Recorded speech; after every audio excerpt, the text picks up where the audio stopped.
निवेश plus plan के बारे में। इसका टेबल नंबर है 849। दोस्तों यहाँ पर आपको 15% तक की रिटर्न देखने को मिलती है ग्रोथ फंड के अंदर। ये एक वन टाइम वाला प्लान है जिसमें आपको एक बार में पैसा भरना होता है और आपको मिलती है हाईएस्ट रिटर्न और साथ में आपको इंश्योरेंस भी दिया जाता है। आज की डेट में हर इंसान शेयर मार्केट पे इन्वेस्ट करना चाहता है, बट सबके पास इतना पैसा नहीं कि एक ही बार में इन्वेस्ट कर दें। दोस्तों इस वीडियो में जानेंगे LIC आपका ये पैसा कहाँ पर इन्वेस्ट करती है। शेयर मार्केट में करती है, गवर्नमेंट सिक्योरिटीज में करती है और बॉन्ड्स में भी करती है। दोस्तों ये वो शेयर मार्केट नहीं है जहां पर हमें पता ही नहीं रहता कि कब ऊपर उठने वाला है या नीचे जाने वाला है।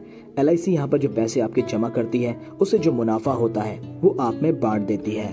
अभी हम इसे डिटेल में समझेंगे ये शेयर मार्केट कैसे काम करता है।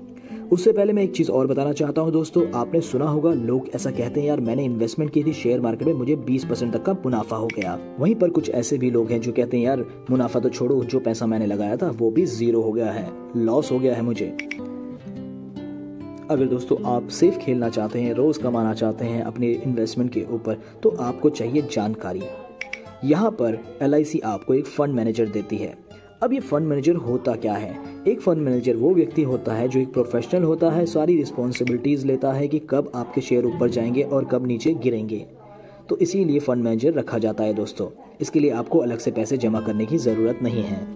दोस्तों जैसा हमने बताया था ये इंश्योरेंस इन्वेस्टमेंट प्लान है, तो इसकी एलिजिबिलिटी को भी समझ लेते हैं। मिनिमम एज 0 साल का बच्चा से लेकर 70 साल का व्यक्ति इस प्लान को ले सकता है। मिनिमम 10 सालों के लिए लिया जा सकता है, 25 साल मैक्सिमम ले सकते हैं। मिनिमम इन्वेस्टमेंट्स के अंदर 1 लाख रुपए से है, मैक्सिमम की कोई लिमिट नहीं है दोस्तों। चलिए दोस्तों तो फंड्स के बारे में बात करते हैं, क्या बेनिफिट है और क्या रिस्क है। यहाँ पर सबसे पहले बॉन्ड फंड आता है, उसके बाद सिक्योर्ड फंड, बैलेंस फंड और ग्रोथ फंड। यहाँ पर हम ग्रोथ फंड की कैलकुलेशन भी दिखाएंगे आपको और उसी के बारे में बात करेंगे जिसके अंदर आपको 15% तक का रिटर्न मिल जाता है। सबसे पहला सवाल, ये जो सारे फंड्स हमने देखे हैं क्या इसमें हम स्विच कर सकते हैं? कभी कभार ऐसा होता है कि मार्केट नीचे गिर रही होती है तो 15% वाले फंड की जगह हम सिक्योर्ड फंड की तरफ मूव कर सकते हैं। जी हाँ दोस्तों कर सकते हैं, एक बार नहीं 4 बार, साल में 4 बार कर सकते हैं और फ्री ऑफ कॉस्ट कर सकते हैं। पार्शियल विड्रॉ आप 5 साल के बाद कर सकते हैं। पार्शियल विड्रॉ मीन्स कि आपने जो मुनाफा कमाया है अपने पैसे इन्वेस्टमेंट के ऊपर, उसका आप कुछ % निकाल सकते हैं, जैसा कि आप स्क्रीन पर देख सकते हैं दोस्तों। सरेंडर वैल्यू भी इसके अंदर आपको मिलेगी, लेकिन एक चीज का आपको बखूबी ध्यान रखना पड़ेगा दोस्तों कि सरेंडर वैल्यू आपको कम मिल सकती है। दोस्तों 5 साल के बाद आपसे सरेंडर भी कर सकते हैं और जब आप सरेंडर करेंगे तो आपकी इन्वेस्टमेंट से ज्यादा ही रिटर्न आपको मिलेगी। टैक्स बेनिफिट भी इसके अंदर आपको मिलता है दोस्तों। जो भी प्रीमियम आप इसके अंदर पे करेंगे वो 80C के अंदर आएगा और जो मेच्योरिटी आप इसके अंदर भरने वाले हैं वो 1010D के अंदर आती है। चलिए दोस्तों तो कैलकुलेशन स्टार्ट करते हैं। कैलकुलेशन को पूरा ध्यान से समझिएगा दोस्तों। हम इसके अंदर 5 साल वाली इन्वेस्टमेंट, 10 साल, 15, 20 साल सारी इन्वेस्टमेंट का कैलकुलेशन आपके सामने करेंगे। तो दोस्तों यहाँ पर बॉन्ड फंड के अंदर आपको 8%, सिक्योर्ड फंड के अंदर 10%, बैलेंस फंड के अंदर 12 और ग्रोथ फंड के अंदर 15% की रिटर्न मिलती है दोस्तों। जैसा रिस्क होगा वैसा ही आपको मुनाफा मिलेगा। ग्रोथ फंड के अंदर आप देख सकते हैं हाई रिस्क जा रहा है तो आपको इसमें रिटर्न भी हाई मिलने के चांसेस होते हैं। ये कोई गारंटेड प्लान नहीं है, जैसा आप शेयर मार्केट में इन्वेस्ट करते हैं वैसा ही ये प्लान है दोस्तों। एग्जाम्पल हमें 18 में 10 साल, 15 साल, 20 साल, 25 साल की इन्वेस्टमेंट दिखाएंगे। यहाँ पर आपने सिर्फ 1 लाख रुपए अभी जमा करने होते हैं दोस्तों। उसके बाद हम 5 लाख वाली कैलकुलेशन भी जरूर करेंगे दोस्तों। चलिए दोस्तों तो कैलकुलेशन स्टार्ट करते हैं। दोस्तों यहाँ आप देख सकते हैं 32 साल की उम्र में, 32 साल की उम्र में आपने 1 लाख रुपए इसके अंदर जमा किए हैं, राइट। इसके बाद जब हमने कहा था 5 साल बाद आप विड्रॉ कर सकते हैं, तो यहाँ पर देखिए 5 साल का लॉक इन पीरियड है। उसके बाद अगर आप विड्रॉ करेंगे 6ठे साल में तो इस पॉलिसी के अंदर 2,26,000 रुपया विड्रॉ कर सकते हैं। सेम चीज हम 42 साल यानी कि 10 साल पूरे होने के बाद अगर विड्रॉ करेंगे तो 4 लाख रुपए के आसपास का पैसा हमें इसके अंदर मिलता है।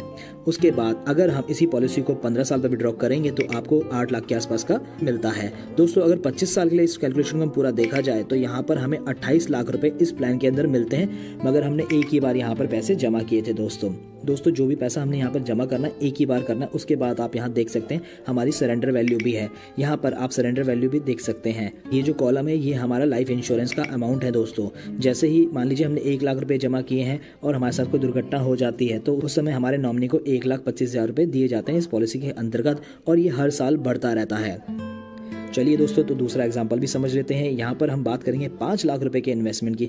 यहाँ पर हमने 32 साल की उम्र में 5 लाख रुपए जमा किए हैं। हाँ, अगर 6 साल बाद 5 साल बाद आपको विड्रॉ करना है तो आप यहाँ से 9 लाख 86,000 रुपये लेके जा सकते हैं दोस्तों ये कैलकुलेशन भी बिल्कुल सेम वैसे ही काम करती है जैसे हमने अभी आपको बताई थी। यहाँ पर 5 लाख रुपए हमने एक ही बार में जमा करने होते हैं। यहाँ पर हमारा नेचुरल कवरेज रहेगा जो कि दूसरे साल के बाद से बढ़ता चला जाएगा। यहाँ पर 5 साल के लॉक इन पीरियड के बाद में अगर आप इसमें पैसे विड्रॉ करते हैं छठे साल के अंदर तो आपको 11 लाख रुपए इसके अंदर मिल जाते हैं दोस्तों। और यही प्लान अगर आप पूरे 25 साल के बाद विड्रॉ करते हैं तो इसी प्लान के अंदर दोस्तों आपको तकरीबन पैसे जो मिलते हैं वो होते हैं 1,44,00,000 रुपए के आसपास के। दोस्तों अगर इसी प्लान को आप 20 साल बाद विड्रॉ करते हैं तो 82 लाख रुपए इसके अंदर आप ले सकते हैं। दोस्तों अगर इसी प्लान को आप 15 साल बाद विड्रॉ करते हैं तो 40 लाख रुपए इस पॉलिसी के अंदर ले सकते हैं। तो इस वीडियो में अगर कोई पार्ट रह गया तो मुझे कमेंट बॉक्स पे जरूर पूछिए। पैसा बोलता है। आज की इस वीडियो में इतना ही, मिलते हैं नेक्स्ट वीडियो में।